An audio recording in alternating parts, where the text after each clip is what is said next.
¿Qué tal, queridos amigos? Bienvenidos sean a Tecnologías Plus. Este es el episodio 28, titulado Episodio Global, obviamente, para lo que es el final de este mes de marzo del 2022. Este es nuestro podcast exclusivo para todos nuestros miembros, colaboradores, sponsors y patrones de nuestra casa podcasteras de tecnologías de creatividad en la producción de lo que es el podcast de Ayoski, Tecnologías de Creatividad, Vox Futura, Saber Cómo Saber, Siempre Joven, Relatos de Buena Vida, Manifesto y Manifesto Especial en versión en video, Arte Real y Directo, y obviamente Archicast, nuestra primera producción en inglés sobre Art Buildings Cities. Es un placer poder volver con un episodio global y es un placer estar aquí otra vez en el Flipper de la Vida, en nuestra casa podcastera, para comentarles la síntesis, lo mejor de la programación del mes de marzo 2022 a través de nuestros 5 podcasts de edición semanal. Comenzamos con Ayoski. Hemos lanzado esta semana un análisis completo sobre la nueva introducción de Apple, que es el famoso, temido y nunca bien ponderado Apple Studio. Apple Studio, que abre obviamente un nuevo paradigma, que abre un nuevo rubro, que abre una extensión arquitectónica dentro del jardín bien curado del ecosistema de la manzana mordida, y que viene a introducir toda una nueva línea que iremos obviamente cuidadosamente analizando. Hemos hecho un episodio dedicado exclusivamente a lo que es el estudio. Hemos hecho un episodio dedicado exclusivamente a lo que es el Apple Display, es decir, este también renovado producto que desde hace 5 años no estaba ya en el mercado y que ninguna otra compañía ha sabido reemplazar. En todo el tiempo en que Apple no había sacado un nuevo display de 27 pulgadas, la competencia no se ha puesto al tanto en cuanto a realizar un display, un monitor que pudiera acompañar a la Mac en el escritorio, así como lo había siempre pensado, considerado, presentado Apple. El máximo que hemos tenido ha sido el LG Ultra Fino, que ha llegado a tener la misma resolución de 4K en una pantalla de 27 pulgadas que la competencia no ha sabido igualar. La competencia ha hecho monitores de 4K, pero mucho más grandes que 27 pulgadas, y obviamente la resolución no viene a ser la misma. Esto tiene un efecto porque en el escritorio se ve distinto, y además está también el diseño del chasis. Una cosa es tener un diseño que tiene el mismo lenguaje y el mismo material que una Mac, y otra cosa es tener un monitor que vaya a tener otro tipo de material y otro tipo de lenguaje, ya sea tipo de juegos o Robocop, o tipo televisión y mucho más volumétrico, dedicado prácticamente a un espacio como el living room. Todo esto en detalle en Ayoski, Tecnologías de Creatividad, y llega esta semana obviamente con la seguidilla que abre esta campaña de Apple con sus nuevos Apple Silicons. En Vox Futura, Saber Cómo Saber, hemos terminado la 4ª serie, que era sobre la energía, hemos iniciado la 5ª serie, que es sobre los estados ideales, y a finales de marzo hemos llegado ya con pie de plomo a establecer algunos detalles interesantes de cómo saber se puede aplicar a un estado ideal, y un estado ideal no como un estado de perfeccionismo, de perfección, o un estado donde se considera lo correcto versus lo incorrecto, o lo bueno versus lo malo, sino a un estado donde todo debe ser así como debe ser. No hay un concepto de bueno, malo, correcto, incorrecto. Se deja de lado ese concepto para entrar simplemente a reconocer la función de las cosas. Reconocer la función de las cosas. El estado ideal de las cosas es el estado donde las cosas son como deben ser, cumplen la función que deben tener, y es todo más dedicado al análisis de la naturaleza de las cosas, lo que permite su funcionamiento ideal, o su funcionamiento no solo más eficiente, sino más eficaz. Es decir, que se logra hacer lo que se pretende, pero también con la máxima calidad y el menor esfuerzo o desgaste.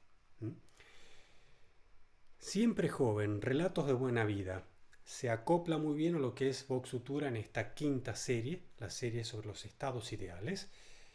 Y en Siempre Joven estamos entrando a ver qué significa un estado ideal pero no desde un punto de vista del pensamiento, sino de un punto de vista de vivir bien, qué significa en cada área de nuestra vida. El último episodio lo hemos dedicado al estado físico ideal y a la fuente de la juventud, ya no como un concepto de vivir de una manera donde uno tiene una rutina saludable y se cuida a nivel mental, a nivel emocional y tiene un ecosistema energético personal y de amigos y de familia y de objetivos de vida que están alineados dentro de la misma perspectiva. No hablamos ya tanto de eso porque eso ya lo hemos tratado muchas veces.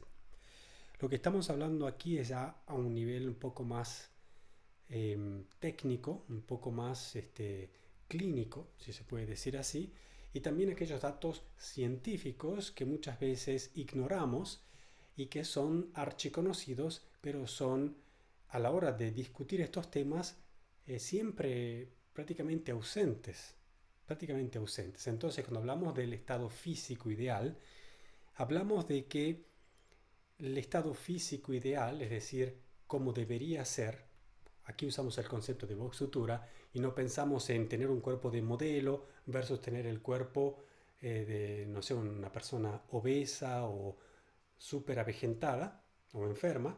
No, no estamos hablando de eso.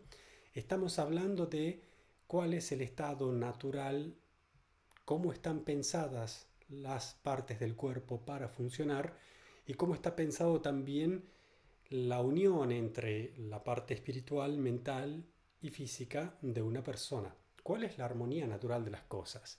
Después veremos si uno cultivará más el aspecto estético de esa buena condición, o más bien el estado atlético, o más bien el estado energético, no sé, no puede después sacarle perfiles de acuerdo a cómo uno crea su vida, pero ¿cuál es el estado ideal? Y cuando hablamos del estado ideal entonces, desde ese punto de vista físico, hablamos de datos que poco conocemos, por ejemplo el desarrollo de la hormona del crecimiento, la hormona humana del crecimiento, HHC.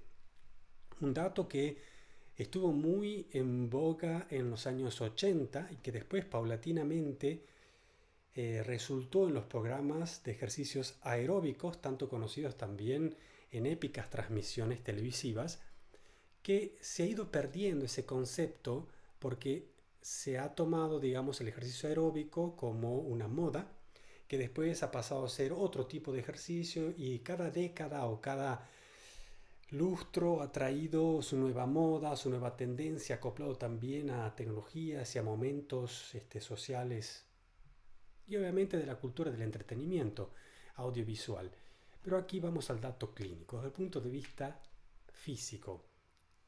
Estamos hablando de una hormona humana del crecimiento que el cuerpo produce para hacerse crecer y llegado a una determinada edad deja de producirlo en la misma cantidad para dejar de producirlo prácticamente en la tercera edad y después, bueno, prácticamente permitir la muerte del cuerpo. Hablamos en detalle de este aspecto en Siempre Joven, hablamos de cómo, por ejemplo, en las mujeres se continúa a producir mucho más que en el hombre, razón por la cual quizás las mujeres vivan más que los hombres.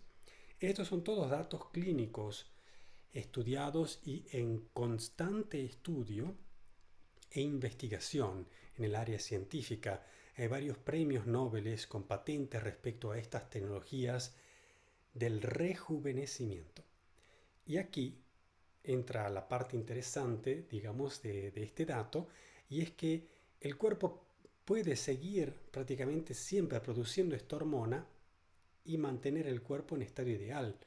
Lo hace cuando duerme, lo hace cuando hace cierto tipo de ejercicios de manera intensa, etcétera, etcétera, etcétera. Les invito a escuchar Siempre Joven, les invito a escuchar específicamente esta serie de episodios, no solamente el último sobre el estado ideal físico, sino también allí donde hablamos sobre cómo perder esos kilitos de más, sobre cómo convertir grasa en masa muscular, sobre soluciones específicas, sobre programas de 90 días, etcétera, etcétera, etcétera, que ya hemos estado comentando aquí también. Pero todo esto tiende a no solo motivarnos a hacer ejercicio, a tener una dieta balanceada, a vivir de manera saludable, a prestarle atención a nuestro descanso. Tiene sobre todo reeducarnos, reinformarnos con valores correctos clínicos sobre el funcionamiento de nuestro cuerpo para saber cómo hacer ejercicio de manera que nos ayude y no que nos termine cansando o perjudicando incluso. Razón por la cual terminamos odiando hacer ejercicio, nos cuesta mucho. ¿Cómo podemos hacer ejercicio para tener más energía y no para estar más cansado? ¿Cómo podemos hacer energía que consuma grasa y no que consuma nuestro azúcar o glucosa? ¿Cómo podemos hacer que esa grasa se transforme en masa muscular? Etcétera, etcétera, etcétera. ¿Cómo usar el partido a nuestra ventaja? Se podría decir que a raíz de 4 décadas de información que sigue la moda y no necesariamente la información que necesitamos para comprender cómo funciona nuestro cuerpo, hemos terminado consumiendo productos que nos hacen mal en el nombre del deporte, nos cansamos y enfermamos y terminamos consumiendo siempre nuevos remedios como nuevas rutinas de deporte, nuevas modas para vestir y traficar con nuestros músculos, pero no estamos comprendiendo a la base cómo realmente funciona nuestro cuerpo. Dicho esto, les invito una vez más a escuchar Siempre Joven. Es el episodio 53, el estado físico ideal, la fuente de la juventud. Manifiesto, arte real y directo. Hemos publicado esta semana el episodio 36 sobre atención y admiración. Y aquí vemos también cómo el concepto ideal de las cosas se puede aplicar al proceso creativo, donde los artistas profesionales saben cómo hacer milagros todos los días o varias veces por día, y esta palabra nos suena a religioso, nos suena a algo muy raro o que puede suceder solo de vez en cuando porque hay un santo. Bueno, esta palabra en el arte no es una excepción, sino que es la regla.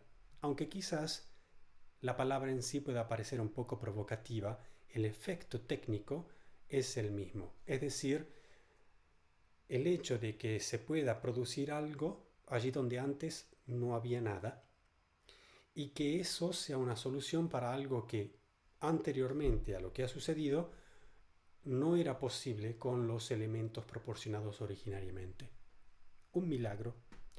El artista sabe hacer un milagro porque tiene la responsabilidad de crear futuro en la sociedad.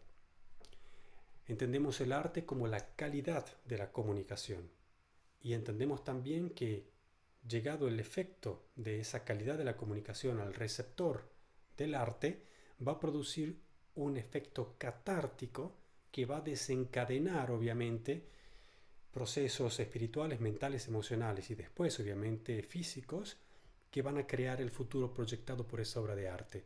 El trabajo del artista no es profético, no es de adivinar el futuro, sino es la de efectivamente, de manera consciente, crear el futuro. Quizás la intuición de todos los seres humanos, miembros de una comunidad, genera un colectivo que el artista sabe sintetizar en obras, que luego después el colectivo al verlas puede catalizar algo que ya estaba obviamente gestándose a un nivel mucho más alto de conciencia, a nivel espiritual, mental. Había ya una cierta imaginación o percepción de lo que puede ser el futuro, también una necesidad de ciertas soluciones, pero solo el artista es capaz de plasmar esa energía que aún no se define en una imagen, en una escultura, en una expresión musical, coreográfica, de movimientos o de cualquier forma.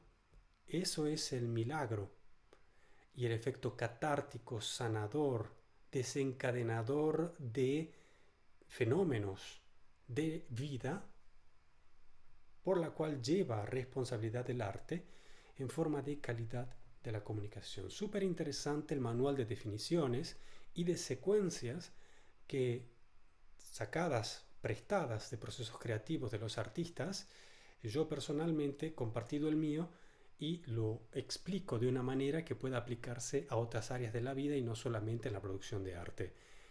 Creo que es algo que nos permite también tener una óptica distinta en estos días donde hablar de cualquier cosa que tenga que ver con nuestra responsabilidad como comunidad en la sociedad puede ser muy crítico, puede ser bastante polémico, puede ser hasta a veces difícil. Tenemos que concebir prácticamente un nuevo glosario de palabras y temas en nuestra sociedad, porque obviamente si no terminamos hablando de posiciones políticas, de guerras, de posiciones clínicas, científicas, de epidemias, de global, de local, problemas de género, racismo. Estamos tocando todos esos temas críticos, casi prohibidos, porque hemos perdido quizás la capacidad de generar nuestro propio futuro y estamos viviendo el futuro dictado quizás por los medios de comunicación y por los intereses conflictivos que se están jugando en esta mesa, digamos así, del azar de nuestro futuro. Y yo creo que tendríamos que tener la posición que sería no la de ignorar los problemas, sino al contrario, tomar responsabilidad por los problemas, pero desarrollando nuestro propio glosario de definiciones. No aprender lo que está sucediendo, sino nosotros crear lo que está sucediendo y después tener la generosidad de compartirlo. Y es más o menos la actitud que estamos teniendo en tecnologías de creatividad. Vamos a estar hablando de soluciones, vamos a estar hablando de datos que hemos olvidado. Vamos a recordarnos o vamos a acordarnos de recordar que sabemos. Vamos a recordarnos que podemos, que sí podemos tener el coraje de decidirnos a demostrar que sí podemos. Y creo que esto es fundamental, especialmente en el tiempo en el que estamos y en el tiempo que estamos creando. Y finalmente, Archicast, Art Buildings Cities. Esta semana hemos presentado un episodio que a ver prácticamente ya la antesala del episodio 40. Este es el 39. Increíble que estemos ya casi por concluir 4 decenas realmente de temas bastante fuertes del arte, de la urbanística, de la arquitectura, pero que en realidad están siempre conectados con lo que hacemos en el resto de los podcasts de nuestra casa podcastera. El episodio de esta semana se llama Spaceship Earth, o sea, la nave espacial Tierra. Es una entrevista del famoso arquitecto americano Buckminster Fuller, que en el año 1972 supo conceder entrevista a la revista Playboy. Lo interesante que un arquitecto de fama internacional vaya a hacer una entrevista con esta revista.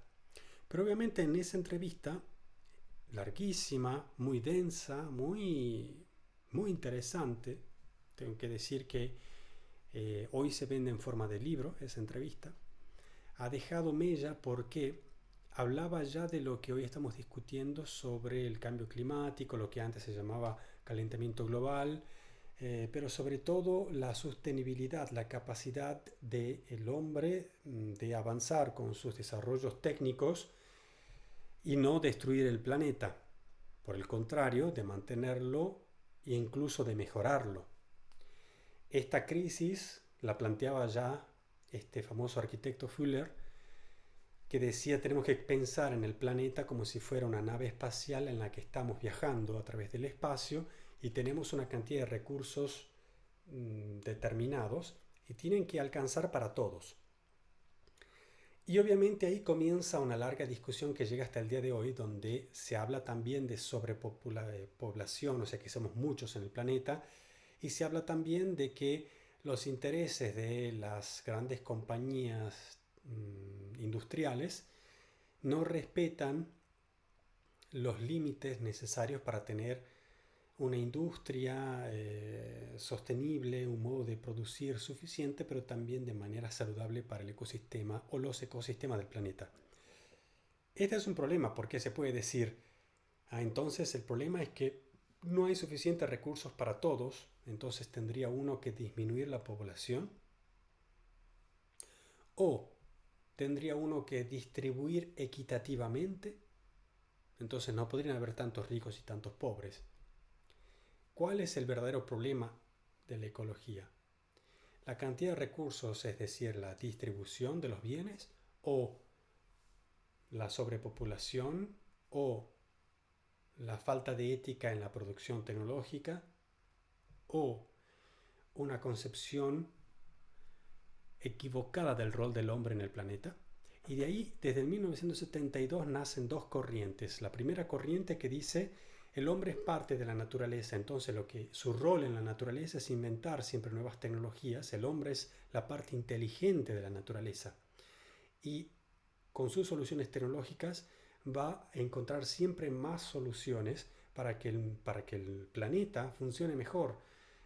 Va a encontrar soluciones tecnológicas para dar de comer a más personas y también para mantener los ecosistemas. Esa es una teoría. La otra teoría dice, no, el hombre no es parte de la naturaleza, el hombre es un bicho raro que lo que hace es destruir la naturaleza. Está abusando de la naturaleza con su desarrollo tecnológico, ha permitido que mucha más gente viva en el planeta de la que el planeta puede sostener, con lo cual va a destruir el planeta. Lo cual, en la primera versión el hombre es parte de un ecosistema natural y en la segunda versión el hombre no es parte de un ecosistema natural. Podemos ver que son dos filosofías contrastantes.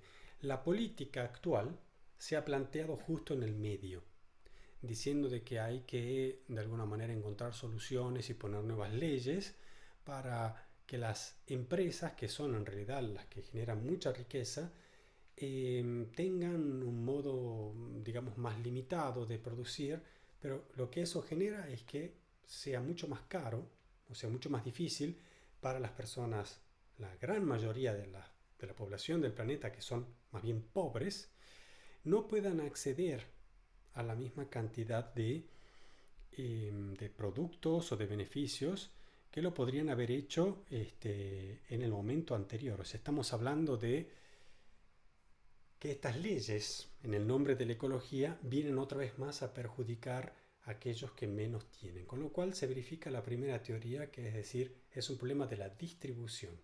Las políticas socialistas de las últimas 3 y 4 décadas en Europa hablan pura y exclusivamente de este problema. Han habido arquitectos de una y otra posición y han habido consorcios políticos y también de multinacionales que hasta el día de hoy tienen posiciones teóricamente aunadas, pero vamos a ver que aquí hay dos partidos muy diferentes. ¿Cuál es o cuál debería ser nuestra posición? Es parte de la discusión en Archicast. Es nuestro podcast en inglés, pero donde también vamos desarrollando temas desde un punto de vista político, académico, de la forma de vivir en las ciudades modernas y futuras, y que después con el tiempo van llegando a nuestro podcast, por ejemplo, de Ayoski, de Vox Futura, de Siempre Joven, o anteriormente en un modo de arte, en nuestra gestación de arte real y directo en Manifesto. Bien, este es nuestro resumen, esta ha sido la programación que viene a concluir, se podría decir así, en gran parte, marzo. Enero, febrero y marzo del 2022 han sido tan densos, pero tan densos, que parecieran ser más que un año, más que 2 años, yo diría.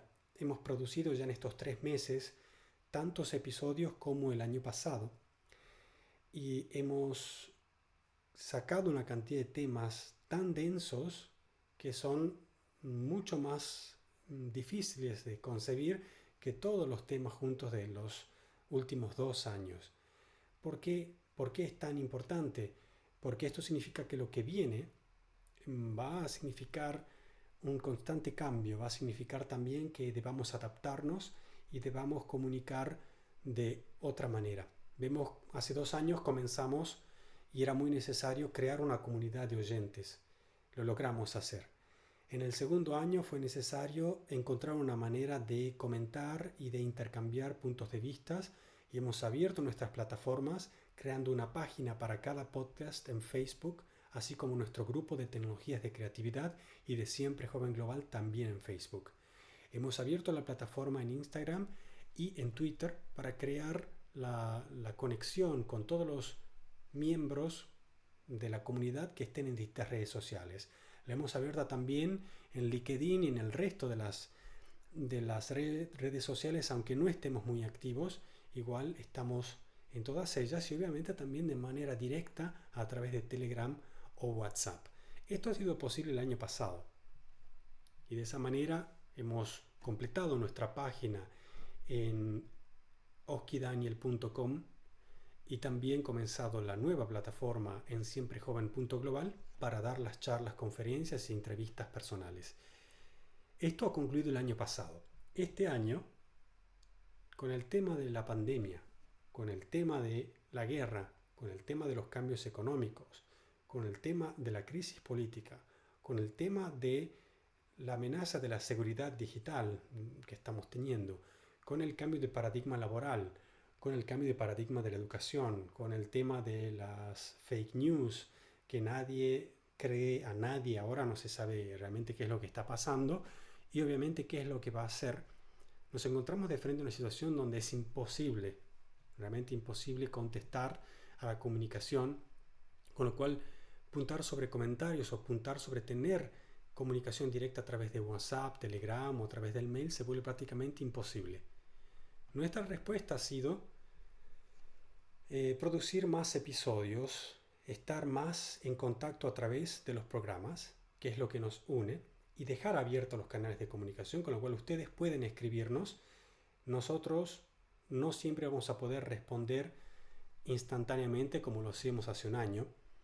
Yo personalmente no puedo llegar a responder la cantidad de tráfico que estoy recibiendo, pero sepan que de mi parte recibo, leo y metabolizo la comunicación que me envían y después la respuesta va metabolizada en los programas que grabamos todos los días. Estamos tratando de ir por delante del tiempo y de producir todos los programas una semana antes, es decir, poder grabar y programar la publicación de los programas una semana antes. Más o menos es el tiempo adecuado en cuanto a las novedades y en cuanto a la capacidad de producir un programa así como lo conocemos y nos gusta en cada uno de nuestros podcasts, con su estilo, con su característica, con su cultura. Y finalmente van a ser quizás por necesidad, yo creo, porque de alguna manera queremos poder mantener nuestra comunicación, van a ser dos cosas. La primera, un sistema de membresía cerrado, es decir, lo que teníamos hasta ahora, que es la posibilidad de volverse miembros o colaborador o sponsor o patrón, siempre haciendo clic en la parte superior de nuestra página en oskidaniel.com/podcasting. En cualquiera de los podcasts, en la parte superior está el botón de donar. Ahí uno puede registrarse como miembro, como colaborador, como sponsor o como patrón y hacer un aporte a voluntad una vez o cuantas veces uno quiera. Vamos a hacer, aparte de esto, un sistema de membresía donde si hay suficiente gente que esté dispuesta a pagar por nuestros programas, nos va a permitir a no tener que poner publicidad y nos va a permitir también a producir más. Es decir, la programación gratis, abierta a todo el mundo, va a volverse siempre más compacta, quizás en vez de ser de 1 hora, sea de media hora, y aquellos programas que son de media hora serán de 15 minutos, cuando quizás la programación para los miembros sea más extensa y permita obviamente la conversación en directo, mientras en algunos programas se graben de esa forma, o sea, en directo, haya una especie de chat o de Discord, como se dice hoy en día, ¿no? Que es el chat en vivo mientras se graba, o podría ser también en forma de plataforma interna de discusión, como una especie de forum para los miembros, exclusiva para los miembros. Y esto podría tener un coste mensual de, por ejemplo, $5, o podría tener obviamente un costo a 50% si se paga anualmente. Esto nos permitiría asegurarnos una producción siempre en lotes, por ejemplo, de 6 meses o 1 año, si tuviéramos suficientes miembros, y creo que puede ser una manera no solo de asegurarnos de que sigamos grabando, sino de que podamos traer nuevos locutores, nuevos programas a nuestra red. Convertir a tecnologías de creatividad en una red a la cual se puedan unir también los podcasts de nuestros colaboradores y que ellos encuentren un medio para poder seguir grabando y pueden hacerlo de la manera que lo hacemos aquí en Tecnologías de Creatividad y al mismo tiempo quizás comenzar nuevos podcasts o tomar el micrófono y la locución en algunos de los podcasts que ya estamos produciendo. De esa manera tendríamos 5 podcasts más un podcast exclusivo que sería Manifiesto Especial, que es el formato en video de las obras de arte. Este podcast, que es Tecnologías Plus, donde hacemos un resumen global cada semana, y podríamos tener unos 3, 4 o 5 programas más de colaboradores cercanos a nuestro equipo.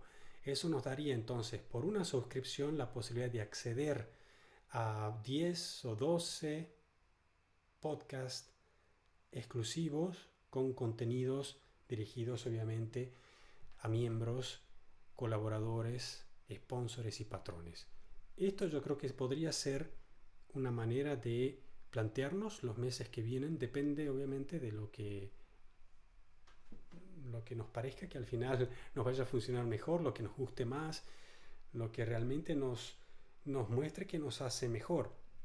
Yo he visto que de todo lo que era necesario, lo que más importaba era tener abundante producción de buenos episodios. Entonces he tomado esa responsabilidad, dejando un poquito de lado quizás la capacidad de contestar a los comentarios o los mensajes personales, porque realmente tengo que elegir el tiempo que le dedico y también la calidad de la producción. Pero montando quizás un sistema de membresía me permita a mí establecer un mejor equipo de trabajo o flujo de producción, y entonces sí ocuparme tanto de la comunicación personal como la de la comunidad, y también mantener un control en la plataforma. Esto puede ser un muy buen objetivo. Yo no lo he planteado como algo que debe ser así, pero creo algo que se está materializando en esa dirección. Puede ser. Podría ser también que querríamos tenerlo abierto para todos, y más que apuntar a la creación de una comunidad, querramos simplemente seguir acumulando oyentes y ganar dinero para compensar la producción a través de publicidad. Eso podría significar que empecemos a cerrar podcasts y abrir nuevos podcasts hasta que encontremos temáticas que sean más populares, pero obviamente ya ahí se empieza a volver mucho más mainstream, como se dice. Empezamos ya a buscar el click, la audiencia, el pago por oyentes, y no es necesariamente algo que actualmente, como vemos, apoya la calidad. Muchas veces apoya la cantidad. Y es algo que nos hace dudar de si ir por un camino o por otro. Yo tiendo más a pensar que en vez de estar invirtiendo tiempo y dinero en pagar a promotores que vayan a hablar con empresas para que nos paguen publicidad, creo que sería mucho mejor dedicar ese tiempo, ese dinero, esa atención a colaboradores que produzcan podcast, y que los oyentes que gustan de estos podcasts, de estos episodios, de estos contenidos, paguen una cuota mínima mensual para hacerlo posible. Si tuviéramos una plataforma así, creo que ser independientes nos da mucha más libertad. Bien, queridos amigos, esto ha sido, digamos, así un resumen, casi como para ir concluyendo el mes de marzo y para poner el pie en el acelerador para un año que va a quedar en la historia. Si ya el 2020 es inolvidable, el 2021 ha marcado una transición fugaz.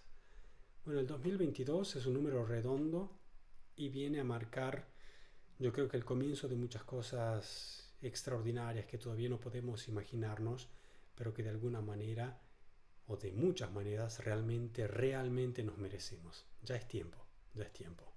Así que un gran abrazo, un gran saludo. Volveremos en la próxima con más tecnologías de creatividad.